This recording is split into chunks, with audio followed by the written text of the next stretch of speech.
I just want to take and do a moment of silence for Jimmy Lansford. Our former mayor resigned at the end of December and then passed away over the weekend. So please take a moment in his honor.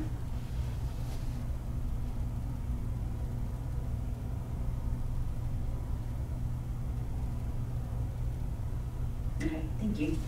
We'll go ahead and do the Pledge of Allegiance.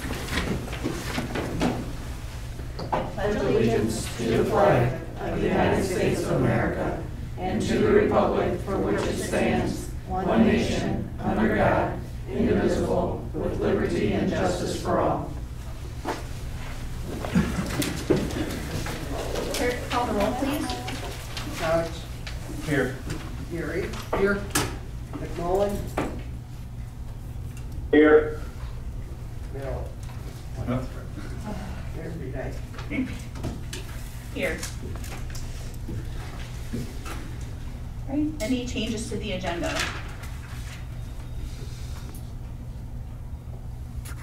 All right, seeing none, I'll open up time for public comment. Those who would like to comment to the council, we'd ask you to go to the podium, state your name, and then you have a 3-minute time limit.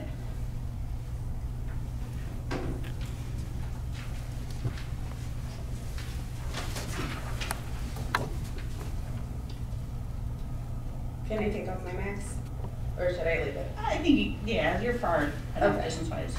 My name is Caitlin Fuentes. I have a speech. Caitlin, how do you spell your last name? Fuentes. Thank you. You're welcome.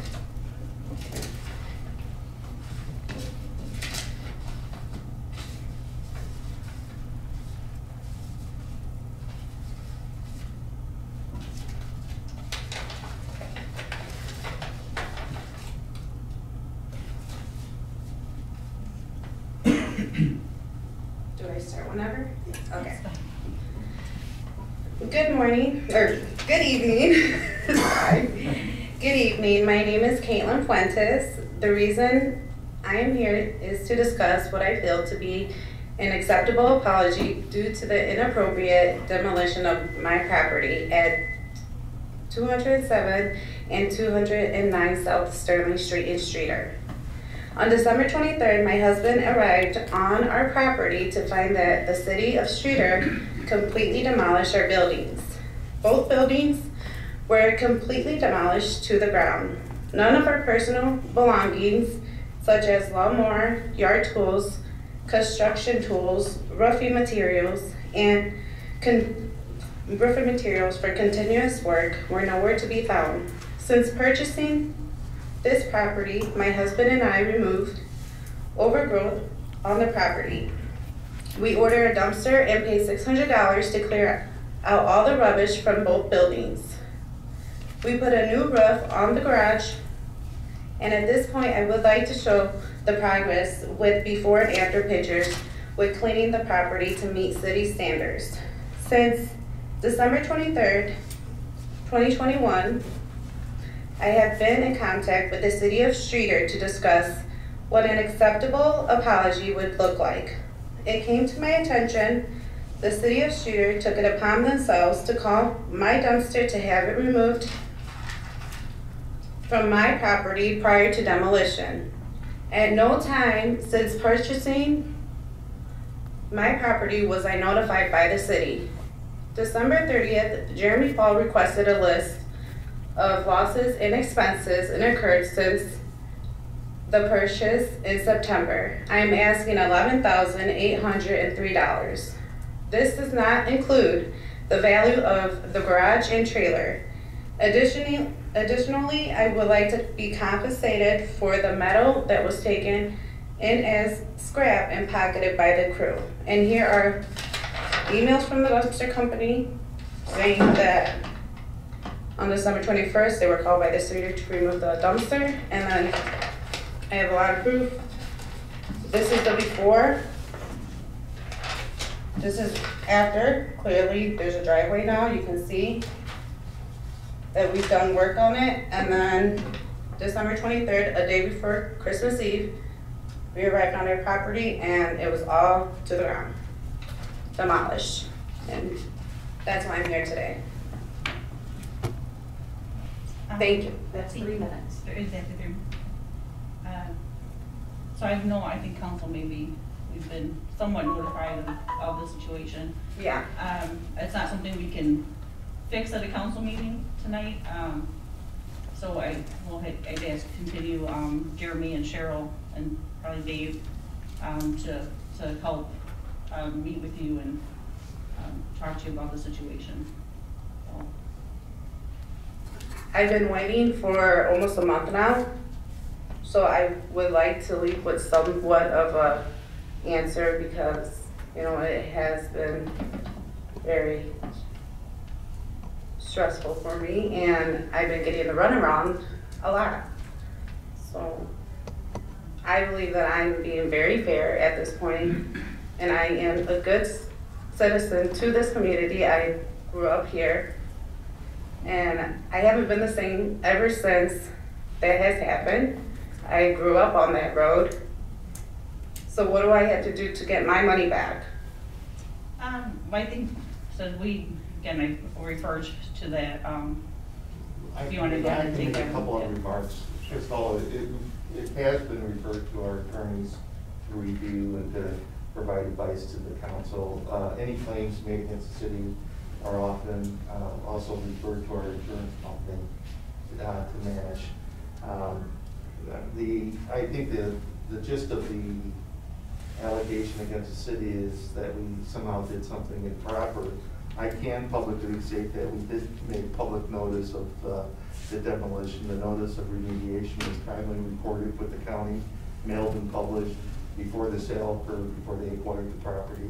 The public notice was provided. We did post notice on the property itself prior to the demolition. This was done well before the sale, and the purchaser took action to purchase the property despite all of the notices and filings we made with the county. Whether or not the county did anything inappropriate is really on the county. I'm not here to speak about any liability the city may or may not have. Obviously, we have an unfortunate situation that developed that will need to be worked out, and we commit ourselves to doing that. The work that she just mentioned in terms of the roof replacement was performed without a city permit. If you come and obtain the permit that our codes require, we would have informed her at the time that we were going to be shortly demolishing the property. We could have perhaps had an opportunity to work out something, but that did not happen. The demolition occurred presumably without your knowledge, but we did make notices, all the public required notices under the statute. So this is something we'll have to continue to have legal involved in, as well as our insurance company. Yeah. So I know it's an unfortunate situation, and so I don't want to dig into it or assign blame in the public, you know, in the meeting. So would I be able to be involved in the meetings that you guys have? It would be, you would, because you would be dealing with our city attorney. Right, so public comment is 3 minutes long. You've had more than that to address the city council now, and we need to conclude our other business, so I would ask that you take your seat, and we'll be in touch with you if there's anything, you know, to further advise you of our position on the matter. Okay. Would you guys like pictures, to see pictures or anything? If you'd like to leave them with the city clerk, that would be fine. Yeah, right here. And those, and we can take a look at them. I was just gonna ask for them.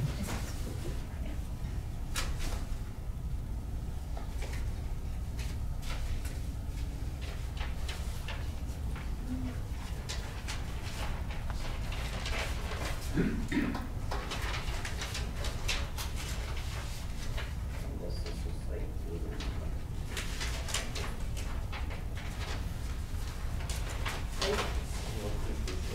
okay. I have other information too, if you guys need it. Okay. Thank you. Thank you.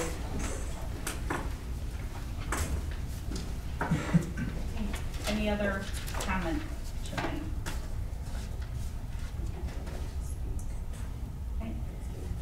none, I'll go to new business. So item 1 is an ordinance amending section 3.48.190B of the Streator Municipal Code concerning video gaming terminal fees to increase the annual video game terminal fee. Can I get a motion and a second? So moved. I'll second. Okay, motion by Brian, second by Tim. Any discussion? This takes effect in what, May? It would be May 1st. Okay, and we've talked about this at committee of the whole, so there's no changes, ordinances in the packet, so. Clerk, call the roll, please. Crouch, Aye. Gary, Aye. McMullen, Aye. Mayor Beeline. Aye.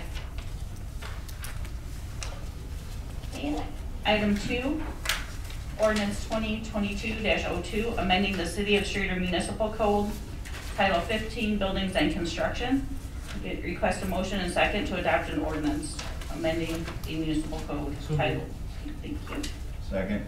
A motion by Tim and second by Brian. Any discussion?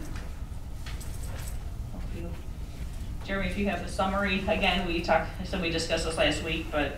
Yeah, so basically this is just to update our codes. We're currently operating underneath the 2012 International Building Codes. This will bring us up to the 2021 codes, the recently published codes.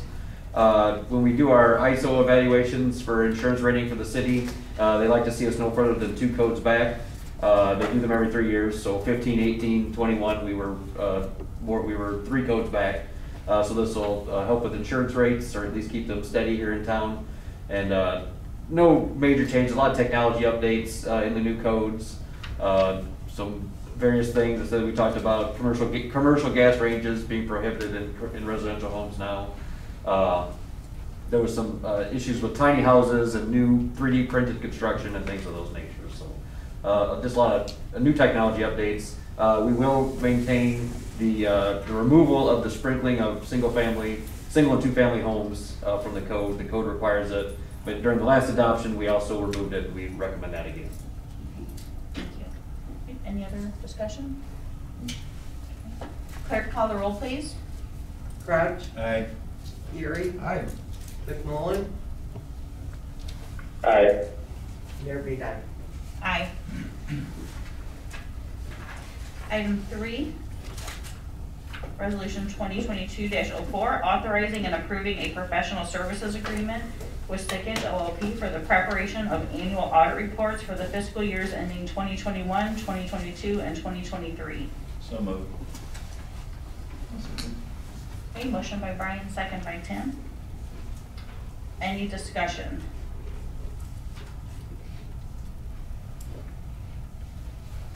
So again, this is our annual audits, a requirement of the city to have complete every year. So it looks, again, a 3-year agreement on this one. Okay, any other questions? Hey, clerk, call the roll. Crouch, Aye. Gary, Aye. McMullen, Aye. Mayor Beeline. Aye. Item 4, mayoral appointments. Request a motion and second to approve the following committee appointments. Library Advisory Board, Darcy Mullo to replace Ellen Park, and Tim Geary to replace Ed Brozak, who both have resigned. And Tourism Board, Gavin Finefield and Kathy Missel, whose terms expired. Get a motion and second, please. So moved. I'll second. Motion by Brian, second by Tim. Any discussion? Okay, clerk, call the roll, please. Crouch, Aye. Gary, Aye.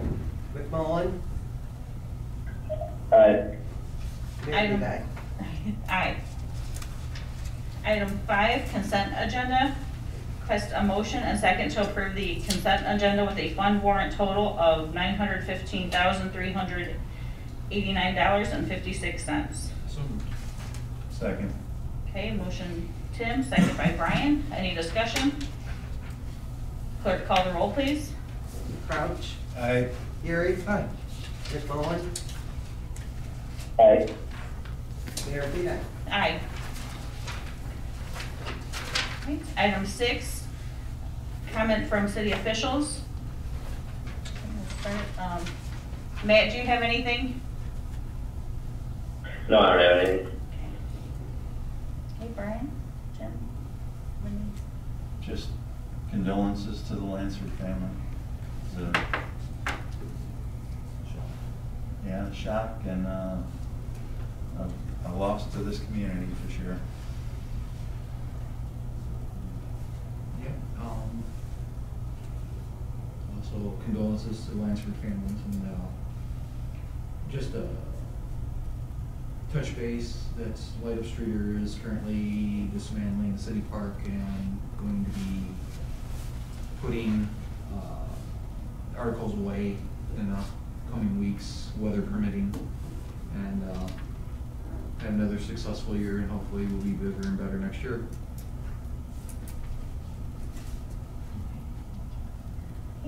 So I just, again, condolences to Jimmy's family.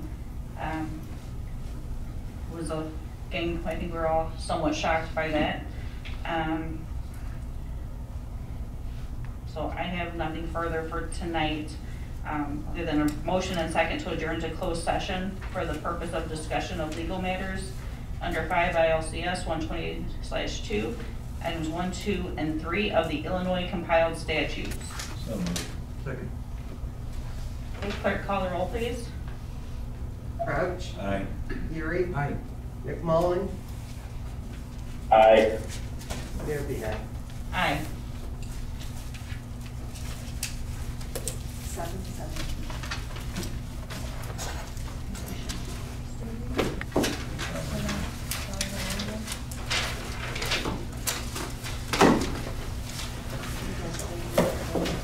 That's all she wrote.